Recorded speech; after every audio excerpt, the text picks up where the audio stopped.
తప్పించి వీళ్ళు చొరబడ్డారు. ముగ్గురు వచ్చారు, విచక్షణారహితంగా కాల్పులు జరిపారు. మెడలో ఆయన అన్నారు, ఇందాక ఎవరో తిరుపతిరావు గారు అన్నారు, మెడలో తడిమి రుద్రాక్షలు ఉన్నాయా, జంధ్యాలు ఉన్నాయా, తడిమి మరీ మతం అడిగి కాల్చి చంపుతుంటే ఒమర్ అబ్దుల్లా ఏం చేస్తున్నాడండి? జస్ట్ హోంమంత్రి గారు పిలిస్తే సమీక్షకు వెళ్తాడా? అదే ఆ ప్రభుత్వం అక్కడ. దేశం మొత్తం, దేశం కాదు ప్రపంచం, పుతిన్ గారు ట్వీట్ చేశారు, ఆయన డొనాల్డ్ ట్రంప్ ట్వీట్ చేశారు, ప్రపంచం మొత్తం సంఘీభావం సాలిడారిటీ ప్రకటించింది. వాసుదేవన్ గారు, మీకు ప్యానెల్లో ఉన్న సోదరులకు చూస్తున్నట్టు నమస్కారం. ముందుగా ఈ ఎవరైతే మృతులు ఉన్నారో లేదా గాయపడి ఉన్నారో వారందరికీ కూడా మనం ప్రగాఢ సానుభూతి తెలియజేయటం అనేది ప్రథమ కర్తవ్యం. ఇక రెండోది, మీరు అడుగుతున్న line of questioning I'm totally objective. నేను ఐ కెనాట్ డైజెస్ట్. ఎందుకో కూడా చెప్తాను. మృగానికి కులము మతం ఉంటుంది. అక్కడ ఎవడైతే చేశాడో వాడు మనిషి కాదు, మృగం. వాడు కులాన్నో మతాన్నో అడ్డం పెట్టుకొని గొడవలు సృష్టించడానికి ప్రయత్నం చేస్తున్నాడు.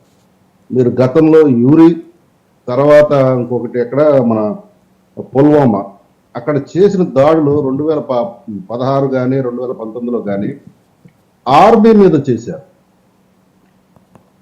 ఆర్మీ క్యాంపుల మీద లేకపోతే ఆర్మీ కాన్వాయ్ మీద చేశారు. కానీ ఫస్ట్ టైం చానాళ్ళ తర్వాత ఇది మనం గుర్తుపెట్టుకోవాలి, సివిలియన్స్ మీద దాడి చేశారు. ఆ సివిలియన్స్ ఎవరు? కాశ్మీరుని టెర్రరిస్ట్ నుంచి విముక్తి కల్పించిన తర్వాత కేంద్ర ప్రభుత్వం అక్కడ శాంతి పరిడవిలుతున్న సమయంలో సివిలియన్స్, అది కూడా బయట రాష్ట్రాల నుంచి యాత్రికుల రూపంలో వచ్చిన ప్రాంతంలో ఉన్న సివిలియన్స్ టార్గెట్ చేశారు. హిందూ ముస్లిం అనేది కాదు. మీరు ఇక్కడ దయచేసి ఆ కోణంలో మీరు చూడవద్దు. శాంతి ప్రసాద్ వాడు ప్రస్తావన చేశాడు కాబట్టి నేను మెన్షన్ చేశా, అంతేగాని నేనేదో ఆ లైన్ తీసుకుని వెళ్ళలేదు. లేదు, మీరు పల్లవి బెంగళూరు చెప్పిన మాటని మీరు ప్రస్తావించారు. అది నేను పదే చూశాను. ఆమె చెప్పిన మాట కూడా చూశాను. నన్ను కూడా చంపండి, నా పిల్లవాడిని చంపండి అంటే ఇది మోడీకి చేరాలి అని వాడు మాట్లాడదు. ఇక్కడ మీరు ఆ ఉద్దేశాన్ని గమనించండి.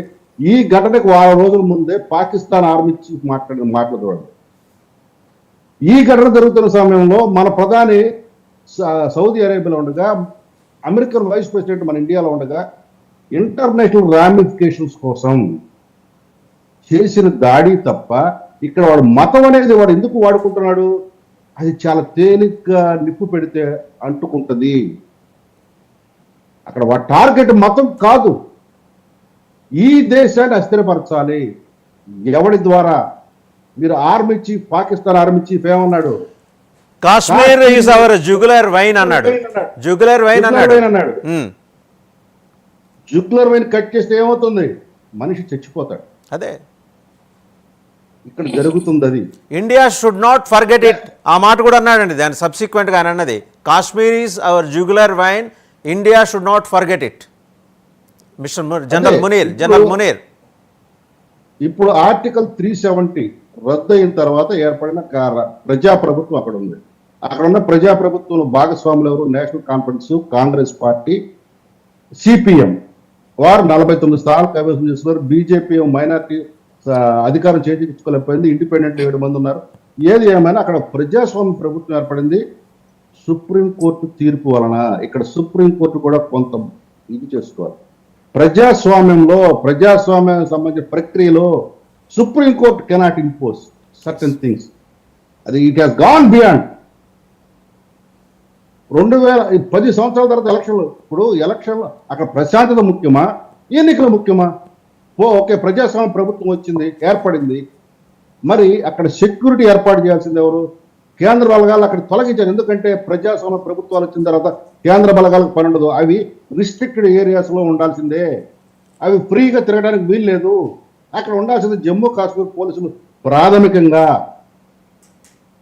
వారు ఇటువంటి సెన్సిటివ్ ప్లేస్, ఇది అమర్నాథ్ యాత్రకి ప్రెల్యూడ్. ఇది రేపు అమర్నాథ్ యాత్ర కొనసాగించకుండా చేయడానికి దేశవ్యాప్తంగా ఇది ఒక మత విద్వేషాలు తగ్గించడానికి ఆర్టికల్ 370 రద్దు అయిన వేళ, వక్ఫ్ యాక్ట్ సవరణ తెచ్చిన వేళ, ముస్లిం సమాజం కొంత ఇబ్బందులు పడుతున్న వేళ, హిందూ సమాజం కొంత పునరాలోచనలో ఉంటున్న వేళ ఈ రకమైన ఘర్షణ తీసుకొస్తే దేశాన్ని మడుగుదాం.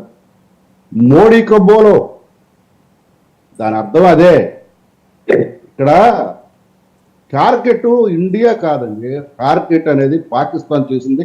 ఇందులో కూడా వచ్చిన ఆ సంస్థ ఏదైతే ఉందో, ఆ సంస్థ ఈ రోజు వరకు ఎవరు తెలియదు. అది ఎల్ఈటీ తెలుసు మనకి, జేఈ తెలుసు, జైషే మహమ్మద్ తెలుసు. కానీ వీళ్ళల్లో వచ్చిన పిల్ల గ్రూపులు చేసిన పని నలుగురు వచ్చి చేశారు. నలుగురు అంటే నలుగురు. వీళ్ళు ఎట్లా వస్తారంటే టెర్రరిస్టులు, మనం గొరిల్లా వార్ అంటారు, మీకు తెలిసే ఉంటుంది గొరిల్లా వార్. ఆ టైప్లో వచ్చి దాడి చేస్తారు. కేంద్ర బలగాలు కానీ హోంమంత్రి కానీ ఏం చేస్తారు? ఇప్పుడు హోంమంత్రి మీరు ఏం చేశారు మీరు ప్రశ్నించారు ఎవరు, పూడి తిరుపతిరావు గారిని. ఇప్పుడు హోంమంత్రి గారు కూడా గన్ను పట్టుకుని వాళ్ళ సైన్యంతో గన్ను పట్టుకుని కనపడడం వాళ్ళకి కాల్చాలా? అది కాదు. కాల్చేవాడిని కాలుస్తారు, మరలా పాకిస్తాన్ కొడపడ నేర్పుతారు. Wait and see. కానీ ఇప్పుడు నేషన్ అనేది, జాతి అనేది, దేశం అనేది కులాలు, మతాలు, ప్రాంతాలకు అతీతంగా ప్రభుత్వానికి అండగా నిలబడాలా, ఆ యొక్క చనిపోయిన వారికి అండగా నిలబడాలా. మత విద్వేషాలు వాళ్ళు ఏదైతే అనుకుంటారో వాటిని రగలకుండా చూసుకోవాలి. వాళ్ళ టార్గెట్ రీచ్ అవ్వకుండా చూసుకోవాలి. జనరల్ మునీర్ అది తక్కువ కర్తవ్యం. సార్, శాంతిప్రసాద్ గారు, జనరల్ మునీర్ ఇంకో మాట కూడా అన్నాడు. బెలూచిస్తాన్లో జరుగుతున్న ఈ టెర్రరిస్టులు వాళ్ళ మీద, పాకిస్తాన్ మీద, వాళ్ళే టెర్రరిస్టులు, వాళ్ళ మీద ఇంకో టెర్రరిస్టులు వచ్చి దాడులు చేస్తున్నారట. ఎలా మరి పాకిస్తాన్ సస్టైన్ కాగలదంటే ఆయన అంటాడు, జనరల్ మునీర్, 130 కోట్ల మంది ఉన్న భారతదేశమే మమ్మల్ని ఏమీ చేయలేకపోయింది, వీళ్ళేం చేస్తారని. అంటే ఎంత హీనంగా, పొరుగునున్న దేశం మీద ఎంత హీనంగా ఆయన మాట. సరే, అది ఎలాగూ కాశ్మీర్లో ప్రధానమంత్రులు, రాష్ట్రపతులు ఉన్నప్పటికీ మిలిటరీ రూల్ అనుకోండి, అది మనకు తెలిసిన విషయం. అది వాస్తవంలో ఒకటే చెప్తాను, బలహీనుడే, అల్పుడే చాలా ఎక్కువగా మాట్లాడతాడు. బలం ఉన్నవాడు ఎవడు మాట్లాడు. రైట్. ఒకసారి షేక్ బాజీ గారి దగ్గరికి వెళ్దాం. Congress party, national conference, CPM కలిసి ఏర్పాటు చేసిన ప్రభుత్వం అక్కడ ప్రజల శాంతి సౌభాగ్యాల కోసం విచ్చలవిడిగా కృషి చేస్తుండటం వల్ల నిన్న 27 మంది ఆ కాల్పుల్లో చనిపోయారండి. కాంగ్రెస్ పార్టీ రెస్పాన్సిబిలిటీ తీసుకుంటుందా దీనికి? లేకపోతే బకెట్ల కొద్దీ బురద తీసుకొని ఎప్పుడు మోడీ వస్తాడా, మోడీ మీద వేద్దామా, లేకపోతే అమిత్ షా వేస్తాడా, అమిత్ షా మీద వేద్దామా? పొద్దున్న లేస్తే మీ నాయకుడు